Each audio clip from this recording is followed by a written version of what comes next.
Hey folks, welcome back to another video from PianoCentral.com. Today we're going to be talking about some piano buying tips. So if you're thinking it's time to take the leap and get yourself a piano, we're going to help you out. So let's jump right in here with buying a piano. Generally speaking, when you're looking for a new piano, buy the best piano you can afford. The first thing to decide is how much can you afford to spend on a piano without breaking your budget. Now, remember that a piano is an investment. A good quality new piano can cost upwards of $2,000 to $3,000 and easily several $1,000s more than that if you're up for it, and even in the tens of thousands for grand pianos. Anyway, but a piano is something that's going to last a long time. I've heard pianos that sound great that are over 100 years old, and a good piano is going to last about 50 years before it needs to be rebuilt.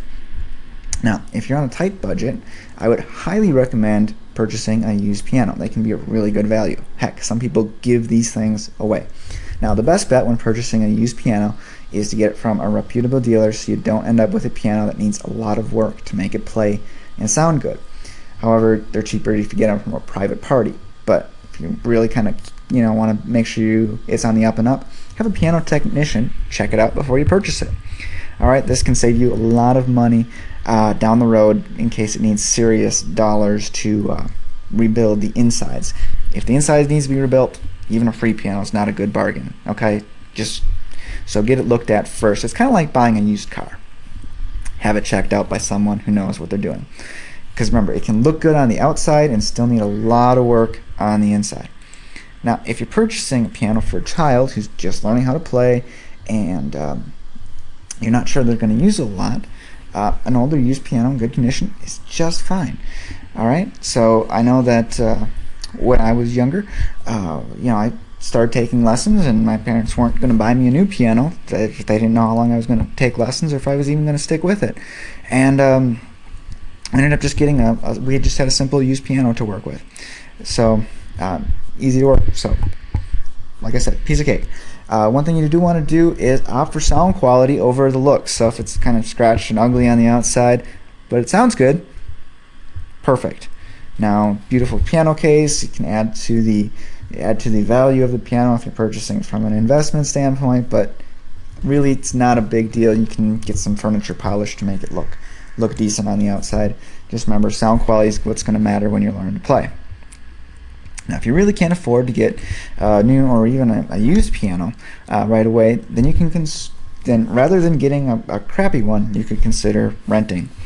All right. Now, I don't recommend keyboards, and I'm going to get to that in a second. But you can rent the piano before you go with the poor quality one, or maybe you can play at a church or school or something like that to practice. But if your child's taking lessons, renting is just going to be a better choice. Because it's going to be more easily accessible to them on a daily basis. And usually that's something you need. I'm mumbling again, I apologize. You need to get that spaced repetition in there to really learn how to play any type of musical instrument. Piano's definitely not withstanding. Now, when you're looking for a piano, keep in mind that longer strings are generally going to produce better sound. So if you're looking at upright pianos, look for a taller one. If you're looking for grand pianos, the strings are horizontal, so a longer piano will typically produce better sound, but it's also going to take up a lot more space. Grand pianos are big, even the baby grands. Big. Now, if you're looking for brand names, you want a little bit of that cachet, if you will, here are a few of the biggest ones, like Steinway. You've probably heard of it. Steinway & Sons pianos are world famous. Some of the best pianos you can get. There's Mason and Hamill and Bechstein, and these pianos actually retain their value better than less expensive pianos. Actually, Steinways are ones that typically appreciate over time, and they're just that well built. So if you can afford to get a good one, you're going to have less issues later on, and it really can truly be an heirloom. Now, what are some of the differences between expensive pianos and less expensive pianos? Glad you asked. Okay, now you're not just paying for name brand here. It may seem like it, like, hey, this has got the nice little name. But just like with luxury cars, there's some extra things they put on them that make them better. Less expensive pianos typically have manufactured wood material underneath the veneer, and the veneer itself will be of a lesser expensive wood. They might also have synthetic materials in the piano action and have high tension swing scales, just for a few details there. Higher quality pianos will have hardwood underneath the cabinet veneer, lower tension stringing scales, wool cloth in the piano actions, and are typically tuned and regulated before leaving the factory. Now, there's instances where fancy, beautiful cases are holding interior parts that are of substandard quality. So, to avoid getting taken, just make sure you shop at a reputable dealer. They shouldn't lead you astray.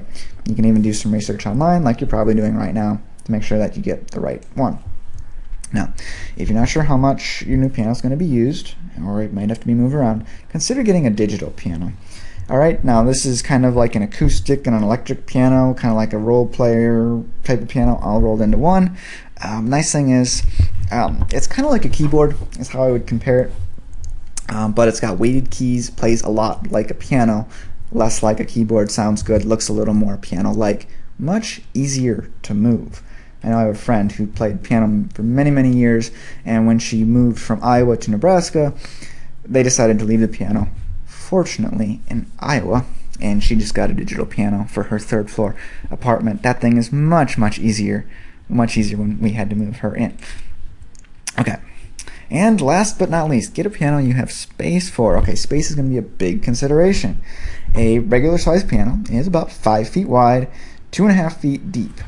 And you also need an extra 2 feet of depth so that your piano bench can be moved out because you need to sit in front of it. Grand pianos pretty much take up a room. So if you don't have an empty room, you probably don't have a place for a grand piano.